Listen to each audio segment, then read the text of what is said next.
Ustedes trajeron, por supuesto, su Biblia. Si usted no la trajo, acérquese a un cristiano y dígale que le preste la de él.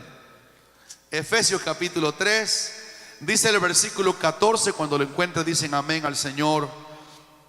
Efesios 3, 14. Si ustedes quieren leerlo bien fuerte conmigo, hasta el verso 21. Efesios 3, 14, en alta voz. 1, 2 y 3.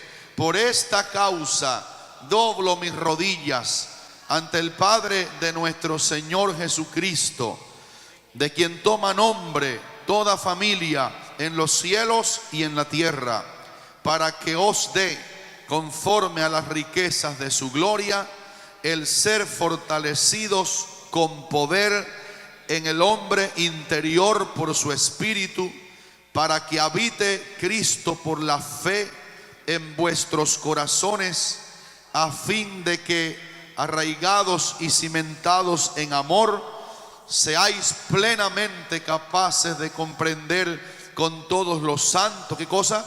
Cuál sea la anchura, la longitud, la profundidad y la altura, y de conocer el amor de Cristo que excede a todo conocimiento, para que seáis llenos de toda la plenitud de Dios.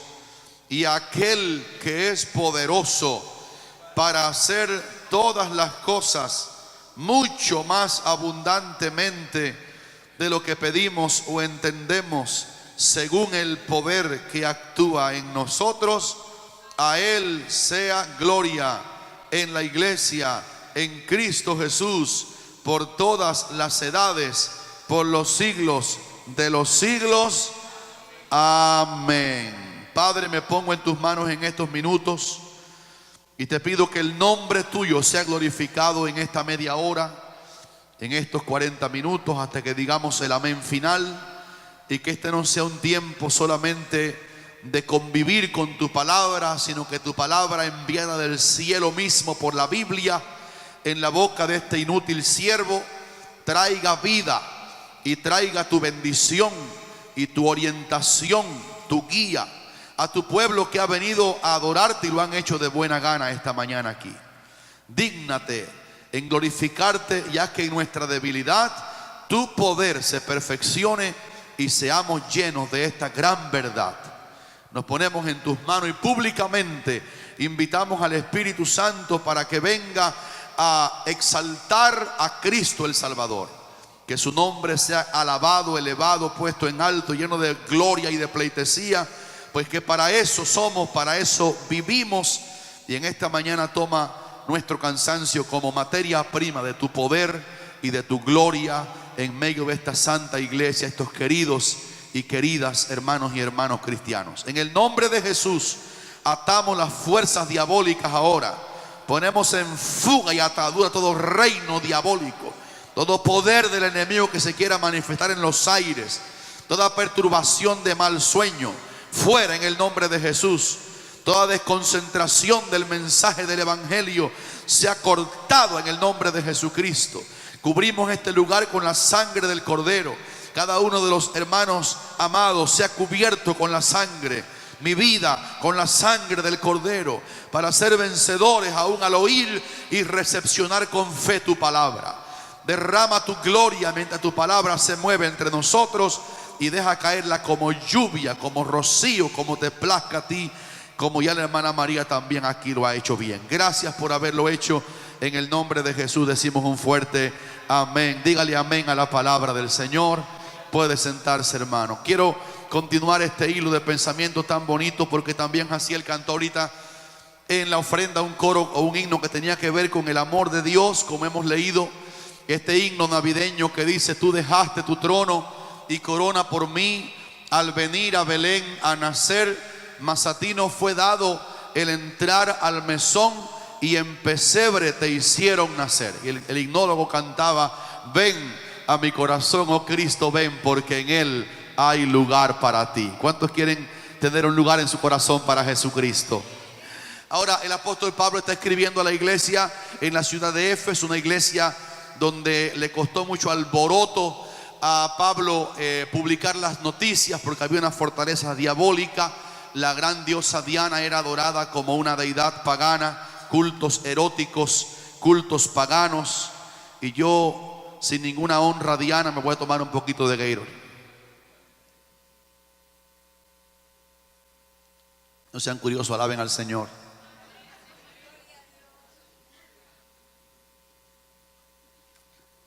No dijeron ni aleluya. Es que no he dormido nada. 4:40 de pie y estamos agotados. Pero aquí estamos. Y el apóstol Pablo, escribiéndole a ellos, le habla de una doble descripción de la iglesia. Allá, al analizar un poquito el capítulo 3 de Hechos que estamos hoy mirando, Pablo habla de que en el nombre de Dios y Padre toma nombre, en ese nombre, toda familia en el cielo y en la tierra. La primera descripción que Pablo hace asombrosa sobre la iglesia es que la iglesia toma el nombre del Señor, y la iglesia está compuesta por algunos miembros que están en los cielos y otros que están en la tierra. Algunos de nuestros hermanos ya se han ido para el cielo y están vivos en el cielo, y son parte de la iglesia que va a habitar con Cristo en la ciudad Jerusalén celestial. Y el apóstol Pablo, consciente de que muchos hermanos se habían ido al cielo, dice: del Señor toma nombre toda familia en el cielo y en la tierra. Y está hablando también de la población celestial, de las criaturas celestes, arcángeles, serafines, querubines o arcángel, serafines, querubines, ángeles, criaturas hechas para la adoración en el cielo del Señor, y también como auxilio al creyente. Y también habla de los habitantes del cielo. Él le dijo una vez a Moisés en la zarza: yo soy el Dios de Abraham, de Isaac y de Jacob. Los 13 habían físicamente muerto, pero Dios no es Dios de muertos, sino de vivos. Hay una parte de la iglesia que está en el cielo, hay una parte de la iglesia que está aquí todavía como peregrinos. ¿Cuántos aquí son de esa iglesia peregrina? Y Pablo dice: una de las definiciones estructurales de la iglesia es que hay toda familia, unos en el cielo y otros en la tierra. Y el Señor Jesús habló de esa comunión que Él tiene con los que ya son espíritus hechos perfectos allá, de santos, y con los que están aquí, y cómo la población angelical se alegra cuando pasan cosas buenas aquí en la iglesia. Por ejemplo, Jesús dijo en capítulo 15 de Lucas, versículo 7, que hay más gozo en los ángeles del cielo por un pecador que se arrepiente aquí en la tierra, que por 99 justos aquí que ya no le hace falta arrepentimiento. El cielo reacciona cuando el evangelio avanza aquí en la tierra.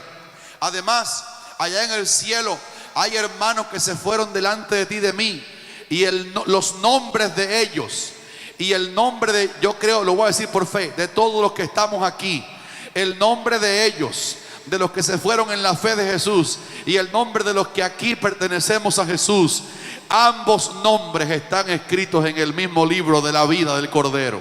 Digan amén si lo reciben. La población celestial salvada y la población terrenal salvada, pero aún como peregrinos, ambos pertenecemos a esa población del cielo y la tierra, que también somos del Señor. ¿Cuántos aquí son de verdad del Señor? Cuando leemos en el Apocalipsis, vemos que en el cielo se alaba al mismo Dios que se alaba aquí en la tierra. Algunas de las expresiones que tenemos aquí en la tierra para alabar al Señor son las expresiones que hemos leído en la Biblia, que cantan los que están allá en el cielo. Juan vio una vez en Apocalipsis y cantaban: grandes y maravillosas son tus obras, Señor Dios Todopoderoso. ¿Qué más dice el cántico de Moisés y del Cordero? Justos y verdaderos son tus caminos, Rey de los santos. Ese cántico de los redimidos allá se canta aquí en la tierra, porque aquí también son grandes y maravillosas las obras del Señor. ¿Cuántos dicen amén a eso? Un capítulo que está en el capítulo 12 de Hebreos, cuando la Biblia habla de a qué nos hemos acercado tú y yo, a diferencia de lo que se había acercado el monte la gente en el tiempo de Moisés. Dice que tú y yo nos hemos acercado a Dios, el juez de todos, a Jesús, el que murió por todos, a la ciudad. Y después dice: nos hemos acercado a los espíritus de los justos hechos perfectos. Como la Biblia habla de que los hermanos que se fueron de esta tierra por muerte de esta caja corporal, sus espíritus hoy están hechos perfectos allá. ya no tienen esos espíritus allá, apego al pecado, tentaciones al pecado, ya no anhelan nada de esta tierra. Ellos están viendo el rostro de aquel que cuando uno lo ve, ya no anhela otra cosa en la tierra que amar al Señor por toda la eternidad. Es como dijo el salmista una vez: ¿a quién tengo yo en los cielos sino a ti? Y cuando ya te encontré a ti, nada deseo en la tierra.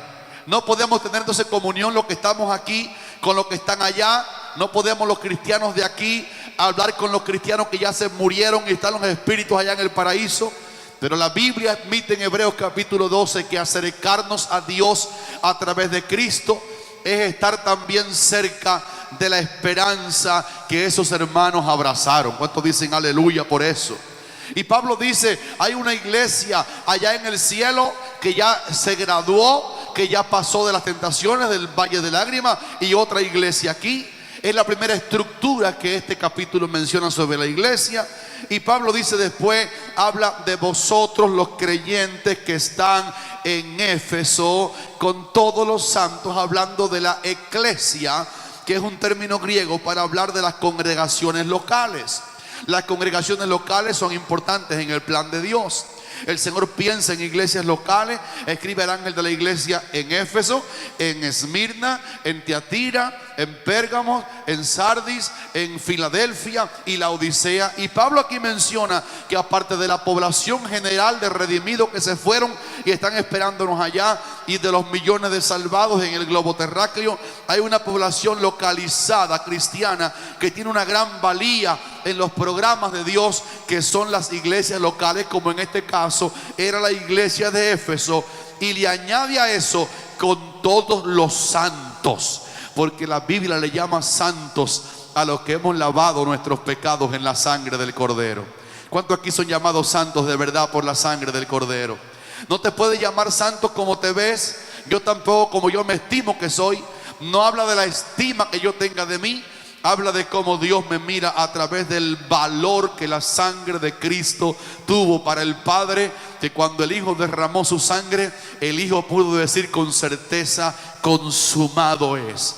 El pago de la deuda de cada persona ha sido suplido, y cuando aceptamos al Señor, la sangre de Cristo lava no algunos pecados, no los más fáciles de lavar. La sangre de Cristo nos santifica por completo. Digan amén si lo reciben. ¿Cuántos han sido lavados con la sangre? Digan amén. Quiero que hablen, digan amén. Yo soy lavado con la sangre del Cordero. Somos santos por Él, somos lavados. Dice Pablo que Cristo nos ha sido hecho por Dios sabiduría, justificación, santificación y redención. Ahora me llama la atención que en este capítulo que esta mañana leímos, el apóstol Pablo habla de la importancia de hacer grandes peticiones de rodillas. Hoy la gente se arrodilla poco, pero quiero dejarlas así de pasada nada más esta verdad. Las rodillas dobladas son directamente proporcionales a las grandes peticiones que le queremos hacer a Dios. Pablo dice: yo doblo mis rodillas delante del Dios y Padre de Cristo. Y cuando leemos aquí para qué las doblaba, nos damos cuenta que el montón de peticiones importantes que Pablo hace a Dios por los hermanos está vinculado con el acto de doblar las rodillas delante de Dios. Algunas personas nunca se arrodillan porque tienen la rodilla muy bonita y tienen miedo que les salgan callitos. Pues póngase un trapito debajo en el piso, hágase una colchonetica, cómprese una alfombrita.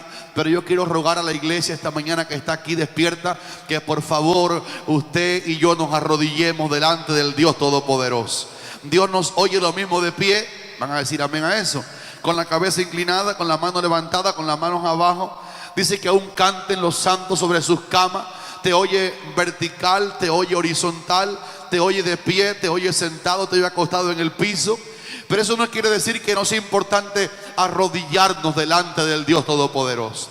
Es tan importante que Pablo dice al introducir la meta, que es lo que yo quiero hoy dejar con ustedes, 7 metas que Pablo dice por las cuales él oraba, 7 propósitos por los cuales él dice que clamaba. Pero antes de decirlo, él dice: tengo una práctica. Yo, Pablo, doblo mis rodillas delante del Señor. ¿Por qué es tan importante que nos arrodillemos? Primero, porque Dios mismo pide que nos doblemos delante de su presencia. Anoten aunque sea el texto. Isaías capítulo 45, versículo 23, Dios reclama que las rodillas se doblen ante Él, y Dios mismo abrió su boca para decir: a mí se doblará toda rodilla y toda lengua confesará a Dios. Los hermanos que se arrodillan, levanten las manos y digan: yo me arrodillo delante de ti, Señor. Por supuesto, es la obediencia a una petición que Dios hace, que siempre tiene que ser acompañada, primero que todo, de un arrodillar del corazón. ¿De qué vale que nos postremos de rodillas físicamente, que el corazón esté rebelado contra Dios? El arrodillarse físicamente, que aquí está reclamado, es el acompañamiento de un corazón contrito y humillado delante de la presencia del Señor. Como la madre que quería que el niño lo obedeciera y el niño no quería obedecer, y obviamente la autoridad de los padres debe ser impuesta ante los niños. Nunca un niño debe ganarle al padre y decir: ay, el niño no quiso venir a la iglesia y yo no lo voy a traer. No, los niños no tienen autoridad para ser obedecidos. Ellos tienen que obedecer a sus padres cuando son pequeños. Y el niño oyó a la madre que le peleó, ella lo mandó a sentar, y el niño dice la madre: tiene que sentarte aquí. Y el niño se sentó, pero dijo: estoy sentado, pero estoy de pie. A Dios le gusta que arrodillemos el corazón, porque Él dijo: ante mí se doblará toda rodilla y toda lengua confesará al Señor. ¿Cuántos dicen amén? Dobleguemos nuestros corazones y hagamos caso a este reclamo. Aquel gran hombre llamado Salomón, el día que inauguró el templo de Jerusalén, aquella casa maravillosa del Señor que tipificaba la casa de Dios que ahora es la iglesia, todos aquellos edificios, tabernáculos, templos respectivos, eran solamente un tipo de lo que la iglesia es. Monte de Sión no cree que este templo es la casa de Dios. Monte de Sión cree que este es el templo, el lugar de reunión, y si nos lo cambian será por uno más grande que este, que quepan muchas sillas y almas lindas más. Pero Monte de Sión sabe que la casa de Dios es la iglesia del Dios viviente, columna y baluarte de la verdad. ¿Verdad que sí? Cuando hizo aquella casa, dice la palabra, y si pueden tener el texto, segundo de Crónicas 6, versículos 12 y 13, dice la palabra en el testimonio que Salomón, el gran rey, el gran sabio, el hombre buscado por todos, el hombre más sabio de la época, solamente superado por Jesús, Salomón, dice textualmente el versículo, se arrodilló delante de toda la congregación de Israel, y escuchen, y extendió sus manos, las dos, al cielo. Así que una posición que Pablo usa aquí: yo, Pablo, me arrodillo ante Dios para pedir 7 metas grandes para la iglesia. Pablo sabía que los santos de la antigüedad se arrodillaban, y este acto es doble. Es como una escopeta de 2 cañones. Cuando me arrodillo con corazón humilde, doblo literalmente mis rodillas ante el Señor y levanto mis manos a Dios. Estoy reconociendo que de mí no viene la fuerza, que la fuerza viene del Señor cuando nos humillamos delante de su presencia. ¿Quién nos recuerda aquí a aquel gran Daniel, prohibido adorar a otro que no fuera al rey, en un edicto tramposo para hacerle caer?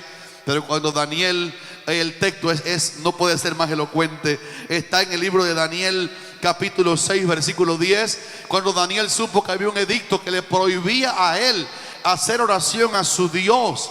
Dice la palabra textualmente, y cuando Daniel supo que el edicto fue hecho, abiertas las ventanas de su cámara que daban hacia Jerusalén, se arrodillaba 3 veces al día y oraba. Se arrodillaba 3 veces al día y oraba. En otras palabras, yo no hago nada, hago algo de reverencia, hago un gesto de humildad y solamente me arrodillo delante del Señor y me quedo mudo.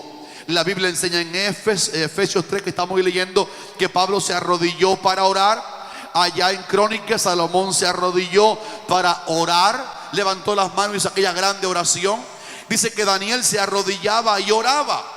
Hermanos, aunque nos dé sueño, después se puede levantar de la silla cuando ore unos minutos, está cansado, se quiere dormir, párese y camine, pero aunque sea un ratico por la mañana o por la tarde o en el lugar que pueda, aunque sea en el baño del trabajo, sálgase y arrodíllese delante del Señor y diga: Señor, me arrodillo delante de ti para pedirte que nos ayudes. Cuando nos arrodillamos, sabemos que la talla espiritual crece, porque en el reino de Dios el hombre no es grande del piso a la cabeza, el hombre es grande de la cabeza al cielo. Mientras más nos doblamos, más grandes somos delante del Señor. Su ley dice que el que se humilla será enaltecido, pero el que se enaltece será humillado. Ningún ejemplo puede ser más grande que el del propio Cristo, porque en Getsemaní dice la palabra, cuando describe los padecimientos de Getsemaní, en Lucas 22:41, la palabra de Dios dice textualmente: y Jesús, puesto de rodillas, oró diciendo: Padre, si quieres, pasa de mí esta copa, pero no se haga mi voluntad sino la tuya. Y este es uno de los por qué arrodillarnos, porque arrodillarnos le da a Dios el crédito de que su voluntad se haga en nosotros. Cuando nos arrodillamos de corazón, estamos reconociendo que nuestros mejores deseos pueden estar equivocados. Por eso le conté el caso del avión, como yo renegué del avión aquella madrugada previa. Pero si no hubiera sido en avión y con todo el susto de que los aviones están feísimos y malos, no hubiéramos bendecido tantos obreros lindos del Señor, porque el Señor sabe que su voluntad, hoy la hermana María lo dijo tan bellamente aquí, no siempre su voluntad pasa a través de la senda buena. Cada vez que me acuerdo de eso, Señor Jesús orando de rodillas: Padre, hágase tu voluntad y no la mía. Y lo dijo de rodillas. Una de las cosas por las que puede motivar que nos arrodillemos físicamente es decirle: Señor, yo quiero que mi voluntad, aunque me parezca buena, no se haga. Yo quiero que tu voluntad se haga en mi vida. Estas palabras que la hermana María dijo esta mañana sobre que a veces pasamos por momentos que son duros, no tenemos que asombrarnos de la guerra espiritual. Vamos a ser afrentados, el enemigo se va a levantar, vamos a ser heridos por personas incluso que tú y yo amamos. El mundo va a aborrecernos. A veces el terreno perfecto de la voluntad de Dios es árido, tiene lágrimas, tiene espinas. Y este pasaje que voy a citar ahora a mí me llena siempre de sabiduría bíblica para decir: Señor, envíame donde tú me quieras enviar a pesar de los peligros, porque la seguridad no está en la ausencia del peligro, sino en la presencia de Dios. La seguridad no está en la ausencia del peligro, sino en la presencia de Dios. Hay peligros reales, Dios está, no hay problema. No hay peligros aparentes, Dios no está. Dangerous, muy peligroso. Y Pablo llega enviado por el Señor directamente, una visión que él tuvo. Pasa a Macedonia, dijo la visión de aquel varón que le habló en visión: y ayúdanos. Pablo y su compañero de milicia espiritual creen que tienen que ir a la provincia romana de Macedonia, y obedeciendo al Señor llegan a la primera ciudad que pertenece a Macedonia, que es Filipos. Y cuando están dentro de la ciudad de Filipos, dentro de la provincia exacta a la cual los mandó el Señor a ir, lo esperaba una joven con espíritu pitónico adivino que vociferó: Pablo y Silas son presos, están en la cárcel, lo han azotado, lo pusieron en el calabozo de más adentro. Si eran claustrofóbicos, imagínense, noche oscura, espaldas heridas, los pies estaban en el cepo, estaban encadenados. Pero aunque estaban sufriendo en tremenda forma, ellos estaban en el terreno de la voluntad de Dios. Y cuando estamos en el terreno de su voluntad, el dolor se va a convertir en una gran victoria, como se predicó aquí el domingo pasado. Pablo dobló sus rodillas para orar. Y ya casi acabando el tópico de por qué oraba, aquí aparecen 7 metas, nada más tengo tiempo de decirlas, por las cuales Pablo estaba orando por los hermanos de Monte de Sión. Número 1, mire con curiosidad que cada una de las metas aparecen con la expresión para qué en este capítulo 3. Allá en Efesios capítulo 3, que hoy leímos, pero en el versículo 10, Pablo estaba orando en primer lugar para que la multiforme, debo decirlo despacio porque es un lenguaje teológicamente profundo. Número 1, oraba de rodillas. ¿Para qué? Número 1, para que la multiforme sabiduría de Dios sea ahora dada a conocer por medio de la iglesia a los principados y potestades en los lugares celestiales. Qué teología más profunda la del apóstol Pablo. Pablo dice que estaba orando porque él sabía que la sabiduría de Dios es multiforme, o sea, tiene muchas formas, tiene muchas maneras como se expresa. Por ejemplo, los cielos muestran la sabiduría de Dios. Salomón mostró la sabiduría de Dios. Más que Salomón en este lugar que es Cristo Jesús. Nuestro cuerpo es un diseño tan perfecto que muestra. Hay una multiforme sabiduría divina. Y dice Pablo que está orando para que los hermanos puedan cumplimentar un plan para el cual Él hizo la iglesia. Dios hizo la iglesia, número uno aquí, para que la multiforme sabiduría divina sea dada a conocer por medio de la iglesia a los principados y potestades en los lugares celestiales. ¿Usted se acuerda de un pasaje paralelo con eso? Pablo dice en Efesios capítulo 6 que los que están allí en el aire, en los lugares celestiales, son principados y potestades. Palabras idénticas que Pablo cita aquí. Otra vez la citó en el capítulo 6. Los principados diabólicos, las potestades satánicas, saben ahora de la sabiduría multiforme de Dios. Déjenme mejorarlo. Ellos saben que la sabiduría de Dios ya le dio la victoria a Cristo. Ellos tienen que saber que Cristo ganó la victoria sobre el diablo. Ellos tienen que oír la iglesia Monte de Sión cantar y decir: Cristo ganó la victoria sobre el diablo. Ellos tienen que oír la iglesia decir: yo sé que Jehová tomará a su cargo la causa mía. Ellos tienen que oír, los demonios tienen que escuchar a la iglesia, porque los principados del aire diabólico no son omniscientes, no lo saben todo. Y ellos tienen que saber que una de las sabidurías divinas es que el diablo y todos sus demonios ya han sido destinados al lago que arde con fuego y azufre. Hoy estamos en la victoria de Cristo. En Cristo somos más que vencedores. En Cristo somos más. En Cristo somos más.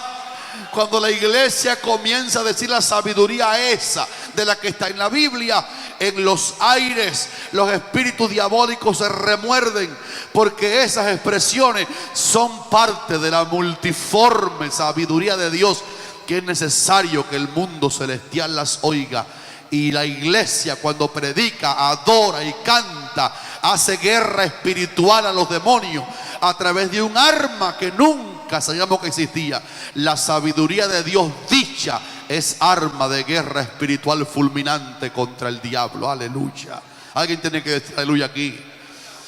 No tenemos que aplastar al diablo bajo los pies con el zapato, porque eso no existe. No puedo mandarle un biblazo a un demonio, porque eso no surte ningún efecto. Pero cuando decimos la sabiduría de Dios en la iglesia, los principados diabólicos en el aire se enteran que ellos están bajo condenación, que Cristo le ganó la victoria al diablo. Déjeme vociferarlo en esta mañana para que los principados en el aire sepan por medio de la iglesia lo que es verdad. Cristo en la cruz del Calvario, despojando a los principados y potestades, los exhibió públicamente. Alguien va a decir aleluya, triunfando sobre ellos en la cruz del Calvario. El versículo, por supuesto, no enseña que le diremos esto a los principados en el aire y que se van a convertir para nada, porque los demonios nunca se van a convertir, pero van a ser ministrados de la verdad bíblica de su condenación. Y la condenación del diablo y sus demonios es una sabiduría que diseñó Dios. El segundo, ¿para qué Pablo está orando de rodillas? Está por allá en Efesios capítulo 3, ahora en el versículo 16, otra vez con la palabra ¿para qué?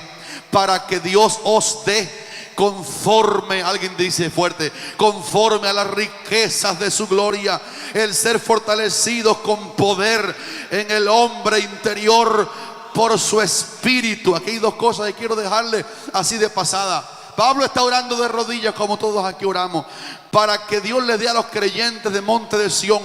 Mire conforme a qué Dios da. Mire conforme a qué almacén responde. Él responde conforme a las riquezas de su gloria. ¿Cuántos creen que hay un Dios rico en la gloria?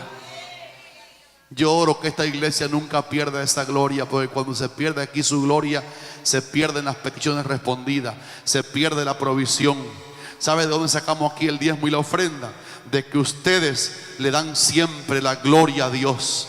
Y cuando la iglesia le da la gloria a Dios, en su gloria hay riquezas, en su gloria hay provisión. Alguien va a decir, levante la mano y diga, eso es mío.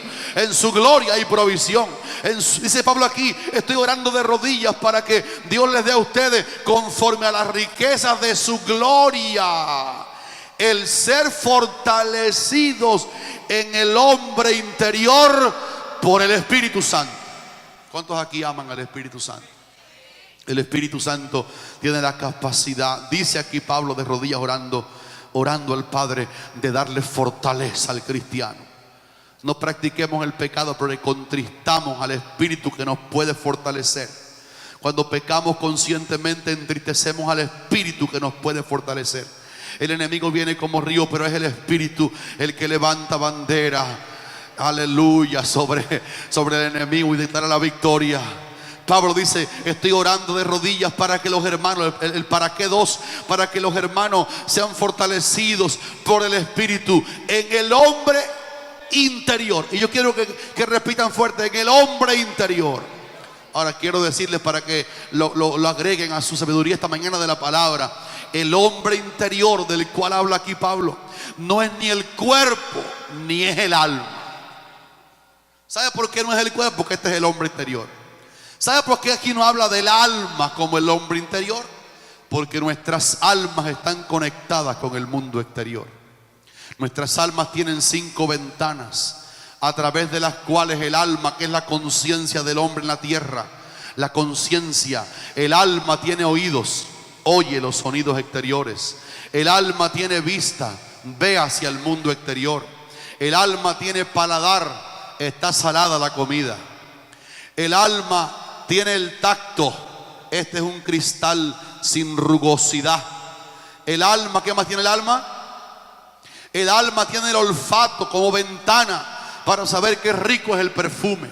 De modo que el alma está continuamente y a veces inconscientemente a la voluntad humana conectado con el mundo exterior. Muchos llegan a la iglesia y alguien camina delante y el alma se desconecta de la palabra y se va. Pero hay una parte en el hombre que se llama corazón, que aquí define Pablo, estoy orando de rodillas para que los hermanos sean fortalecidos en el hombre interior, que eso se llama el Espíritu Santo. Y el espíritu del hombre, donde trabaja el Espíritu Santo, es en el espíritu del hombre. Lo que fortalece el Espíritu Santo es el espíritu del hombre. Y cuando el hombre interior, que es el espíritu del hombre, porque el hombre es 3, espíritu, alma y cuerpo. Cuando el espíritu, que no está conectado con el mundo de afuera, sino que Dios le dio diferencia a la criatura humana con las criaturas animales, en que los animales tienen cuerpo y alma y espíritu no, y al hombre, que lo creó a su imagen y semejanza para que adorara a Dios, le dio espíritu. Cuando viene el Espíritu Santo y la petición de Pablo de rodillas se responde, y entonces el Espíritu Santo viene y fortalece nuestro espíritu, alcanzamos niveles gloriosos de comunión con el Señor y adoramos al Señor en espíritu y en verdad, porque el Padre busca adoradores. Dios es espíritu y los que le adoran, digan amén, en espíritu, en el hombre interior, es necesario que le adoren. Hermanos queridos, Estados Unidos y su cultura compiten con la respuesta a esta petición segunda del para qué Pablo oraba. Hay tanto que el alma mira aquí y mira allá, olfatea, mira, toca, tiene paladar. El alma oye muchas cosas y a veces estamos rodeados de tantas cosas como Marta, que tiene que venir un regaño del Señor. Marta, afanada y turbada está con muchas cosas, pero María estaba fortalecida en el hombre interior por el Espíritu. María no estaba cocinando los frijoles que son tan necesarios. María no estaba haciendo las chuletas que son tan ricas. María no estaba cocinando la baleada, que es algo tan excelente. No. María no sabía hacer bao nicaragüense. María no sabía hacer. María sabía, pero María estaba fortalecida en el hombre interior. María estaba como tú y yo aquí esta mañana, María estaba a los pies del maestro oyendo la palabra de Dios. Denle un aplauso al Dios de la palabra esta mañana. Yo voy a levantar la mano para pedir al Padre que ahora mismo fortalezca nuestro hombre interior y que comunicarnos con Él sea la práctica más fuerte de nuestra confesión de fe. En tercer lugar, el apóstol Pablo está orando en otro para qué. Allá en el versículo 17, parte A, estas fueron palabras que esta madrugada el Señor me dio para ustedes. Dice, para que habite. Otro para qué está orando de rodillas. Para que habite Cristo por la fe en vuestros corazones. Ay, ay, ay. Una pregunta a Pablo es: Pablo, pero no es verdad que desde que uno se arrepiente de sus pecados y acepta hace el tiempo que hizo atrás, ya el Señor vive aquí? Sí, pero la fe se puede apagar. Sí, pero la fe puede caer en tiempo de duda. Sí, a veces Cristo está, desde que lo recibí está, pero aquí no habla solamente de una experiencia antigua, aquí habla en presente. Pablo está diciendo, no porque una vez habitó, él dice, para que habite Cristo por la fe en vuestros corazones. Hermanos, en otras palabras, Pablo se arrodilló para pedir que los hermanos que estamos aquí esta mañana tengamos fe. Tengamos fe. Algunos tienen café, pero fe no. Tengamos, ¿qué dice la Biblia aquí? Tengamos fe de que nuestros cuerpos son templos donde vive Cristo. Si un creyente, por respuesta de oración de Pablo, se llena de fe y sabe que Él es un templo donde vive Cristo, ni Él mismo se va a desconsiderar tanto como tantas veces nos autodesconsideramos. Si Cristo vive en mí, yo soy un embajador de Cristo en este mundo. Si yo creo eso, lo disfruto. Si lo tengo pero no lo creo, no lo disfruto. Pablo sabe que la experiencia cristiana tiende a envejecerse cuando se pierde la fe, cuando se agota la fe, cuando somos hombres de poca fe. Y él dijo, estoy de rodillas orando al Padre. Número 3, para que ustedes sepan por la fe, disfruten con una certidumbre completa que ese misterio que Cristo vive dentro de nosotros es el gran misterio del Evangelio. Usted nació en una cuna y yo nací en otra cuna. Esta linda iglesia tiene 17 naciones. Ninguna nación aquí es más importante que otra. De diferentes culturas, grados de familia, hemos venido a la fe del Señor y tenemos algo bendito en común. Todos los que hemos aceptado al Señor debemos creerlo esta mañana. Que la fe sea gigante y diga, yo no soy un trapo de inmundicia como mal me enseñaron. Yo soy un tabernáculo en el cual vive el Señor Jesucristo. Voy a hablar de Él, voy a hablar de Él, voy a pensar en Él, voy a adorarlo a Él. Una vez oí a un maestro decir, hermano, aunque somos unos trapos de inmundicia, como dice la Biblia, pero aquí estamos por la misericordia de Dios. En ninguna parte la Biblia dice que somos trapos de inmundicia. Trapo de inmundicia o trapo menstruoso, es como se llama en hebreo. Se lo refiere a la Biblia a nuestras obras sin Cristo. Si yo pongo mi confianza en mis obras, para Dios eso es trapo inmundo. Pero si yo pongo mi confianza en quien vive en mí, yo quiero felicitarte en esta mañana, porque esta palabra te va a dar fe. Te vas a ir de aquí creyendo que tú eres un tabernáculo en el cual vive el Señor. Avanzo al número 4 y dice el versículo 17, la segunda parte. Ahora no usa para qué. En la cuarta petición usa a fin de que es lo mismo.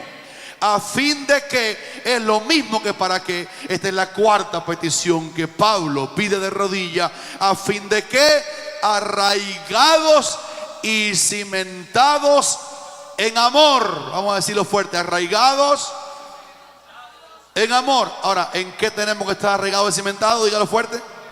No me oyeron bien. ¿En qué? Otra vez repítelo fuerte. ¿En qué tenemos que estar arraigados y cimentados? En amor. Estaba leyendo un artículo de la botánica que me asombró y tiene que ver con esta petición cuarta de Pablo de rodillas. Arraigados. Que estoy orando para que los hermanos estén arraigados en amor.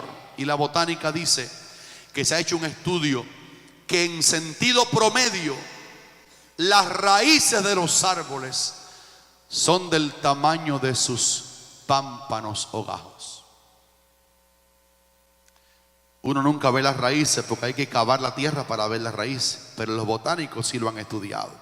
Uno nada más ve la mata de almendras, la mata del fruto y ve lindo los gajos y echa mano a la fruta, pero los botánicos, la gente que estudia las plantas, han hecho los estudios hasta qué profundidad llegan las raíces que van cavando hasta los mantos acuíferos, y han estudiado que promedio, un gajo promedio de un árbol promedio tiene una raíz promedio del tamaño de su gajo promedio.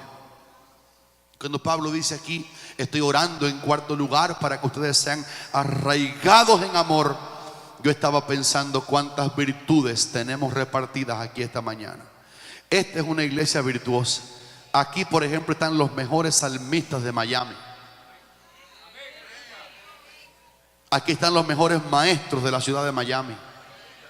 Aquí están los mejores dibujantes de la ciudad de Miami. Aquí están los mejores camarógrafos que yo he conocido en Miami. Aquí está la gente que sabe hacer muchas cosas. Aquí están los diferentes ministerios. Aquí están los talentos repartidos. Aquí está, esta es una iglesia como Corinto, rica en dones y ministerios. Pero ¿sabe por qué se arrodillaba Pablo? Para que ninguna virtud exterior que manifestemos, ni siquiera en el servicio al Señor, sea más grande que nuestro amor. ¿Lo captaron? Para que científicamente demostrado cómo está, los cristianos que tienen talentos, lenguas, profecías, fe, sanidades, milagros, misiones, obra misionera, magisterio, diferentes cargos, responsabilidades en la obra, nunca seamos más largos en el hacer ministerial que en el amor. Por tanto, generalmente tengo que decirlo en esta mañana, un siervo usado pero desamorado está deformado. Yo he conocido siervos usados pero desamorados. En Monte de Sión no pasa, pero hay congregaciones en que la gente son muy indiferente. En Monte de Sión no pasa, pero hay gente que no son cariñosos. Pablo está orando de rodillas para que seamos enraizados en el amor. Para que seamos enraizados en el amor. Es un fenómeno que Dios use a alguien y que sea un déspota.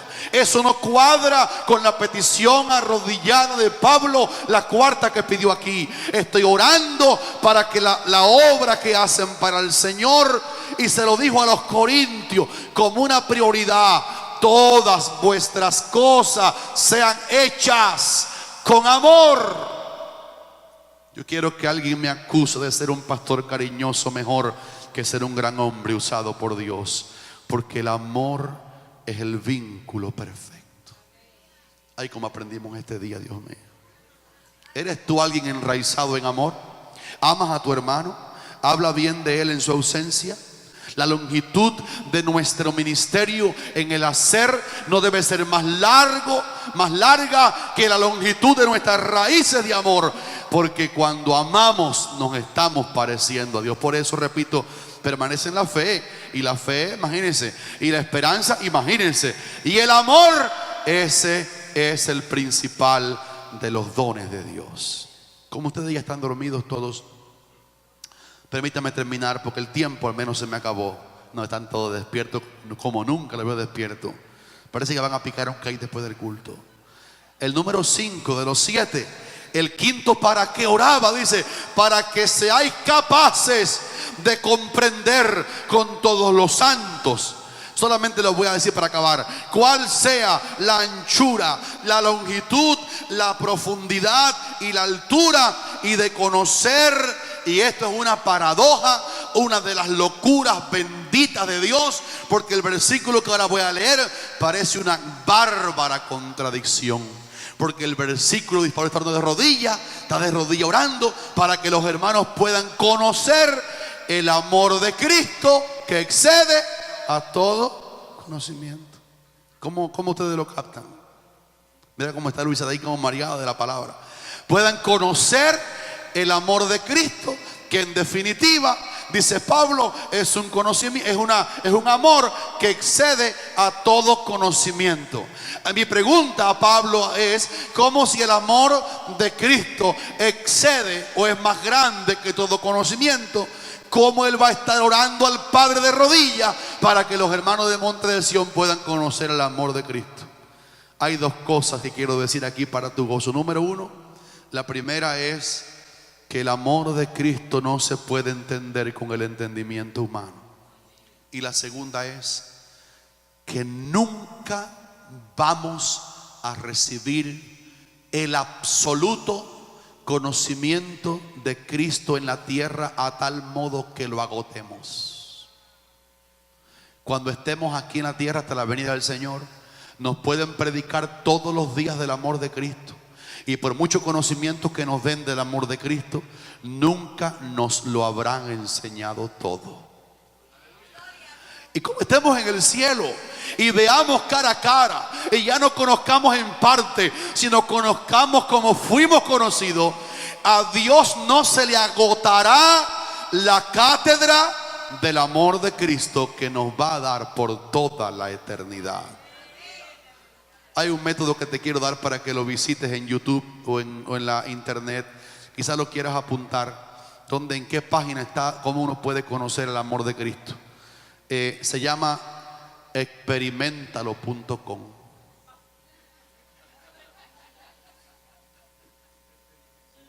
Vaya a su computadora y experimentalo.com, y ahí tienes la página que te dice un poquito del amor de Cristo. ¿Captaron la moraleja? Ustedes pueden hablar mucho del amor de Cristo.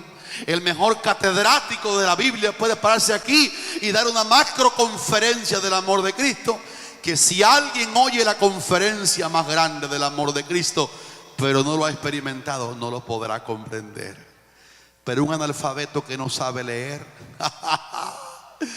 y oye del amor de Cristo y recibe aquí adentro el amor de Cristo, será un receptáculo de la respuesta divina a la petición arrodillada de Pablo. Él puede conocer por experiencia el amor de Cristo, que es un amor revelado divinamente, que no es un amor que se aprende en un libro, sino revelado divinamente. La sexta, porque nada más son 7, solo para citarla, la otra sexta petición de las 7 respondida está en el versículo número 19, parte B, donde Pablo dice: para que seáis llenos de toda la plenitud de Dios. Yo quiero que lo repitamos en alta voz: para que seáis llenos de toda la plenitud de Dios. Ay, Pablo, cuando yo te vea en el cielo, yo voy a pedirle al Señor que me hospede con Pablo, porque como quiera la esposa allí no va a ser la esposa. Me olvidé al Señor que te hospede con Ruth o con Esther. Raúl, ¿cómo estás? Y dice: Raúl. Cuando estemos allá, ¿verdad? Y Pablo está diciendo estas cosas grandes. Pablo se ha arrodillado delante del Dios y Padre. Dice, con manos en alto, Pablo orando en una cárcel. Está en una cárcel y está arrodillado en la cárcel. Padre, para que los hermanos de Monte de Sión sean, mire qué clase de peticionota, los hermanos de Monte de Sión sean llenos de toda la plenitud de Dios. Si usted está lleno de toda la plenitud de Dios, le iba a decir que no viniera más, pero si no viene más se va a vaciar. Mejor que venga para que se siga llenando de toda, porque esto es cíclico, todo hay que llenarse, llenarse, llenarse. En otras palabras, Pablo está usando lo que dijo el Señor en Mateo 5:48: sed pues vosotros perfectos, como vuestro Padre que está en los cielos es perfecto. La plenitud de Dios es todo lo que Dios es. Y es maravilloso que un ser humano tan pequeñito como yo, Dios lo haga partícipe de su plenitud. Juan dijo: de la plenitud de Cristo tomamos todos. En otras palabras, Dios nos da el Espíritu por medida. Lo voy a repetir: Dios nos da el Espíritu por medida. No nos da de Él a pedacitos. Él quiere llenarnos de Él. Él quiere saturarnos de Él. Él quiere que Él nos llene todo. Y fueron todos llenos del Espíritu Santo. Y otra vez fueron llenos del Espíritu Santo. Hermano, oremos de rodillas con Pablo: Señor, lléname de toda tu plenitud. Y por promesa del pastor que les ama, llego al punto 7, sin analizar ni el 5 y el 6, pero aunque sea decirlo, este es el versículo, no sé cuál es, búsquenlo ustedes. Para hacer todas las cosas, déjenme ayudarles. Y aquel, versículo 20, y aquel que es poderoso, o el séptimo, ¿para qué? Y aquel que es poderoso, ¿para qué? Para hacer todas las cosas, ¿qué dice? Mucho más abundantemente de lo que pedimos y entendemos, según el poder que actúa en nosotros. A Él sea la gloria. ¿Qué más dice? En la iglesia, en Cristo Jesús, por todas las edades, por los siglos de los siglos. Amén. Y Pablo de rodillas dice: hermanos de Monte de Sión. Parece que él nos miró así por una esquina de la cárcel y dijo: hermanos de Monte de Sión, estoy orando por ustedes para que crean que ninguna de sus peticiones se quedó flotando en el aire. Digan gloria a Dios con la hermana Luisa. Digan gloria a Dios con ella otra vez. Pablo está mirándonos en la fe, en el Espíritu. Hermanos, estoy de rodillas para orar, que ustedes puedan entender y se alienten. Ustedes que han pedido grandes cosas a Dios, ustedes que han rogado grandes milagros a Dios, hermanos que han pedido la mano del Señor consigo, quiero animarles a entender que las peticiones que le han hecho al Señor, el Señor las ha oído, y no solo las va a responder conforme a lo que pidieron, sino crean que Él es poderoso para hacer mucho más abundantemente de lo que pedimos y entendemos. Quiero entregarles esta llave. Mírenme aquí. ¿Quieren la llave? Va a ser buena. ¿Cuántos quieren la llave que va a ser buena la llave? Escuchen, tomen esta. Cuando ustedes oren peticiones, esto lo voy a decir despacio para que lo agarren así. Cada vez que oren por cosas, díganle al Padre con esta sabiduría que hemos aquí dicho de la palabra: Señor, añade tú lo que falta a esta oración. Porque Pablo oró para que los hermanos entendieran que Él es poderoso para hacer mucho más de lo que pedimos y entendemos. ¿Cuántos van a hacerlo así? Señor, mira al hijo, a la parienta, al hijo, a la salvación, las almas, los pastores, las misiones. Señor, añade todo lo que falta a este clamor, porque si pedimos eso, comprobaremos que Él estaba orando para que lo podamos entender. Que Dios le bendiga.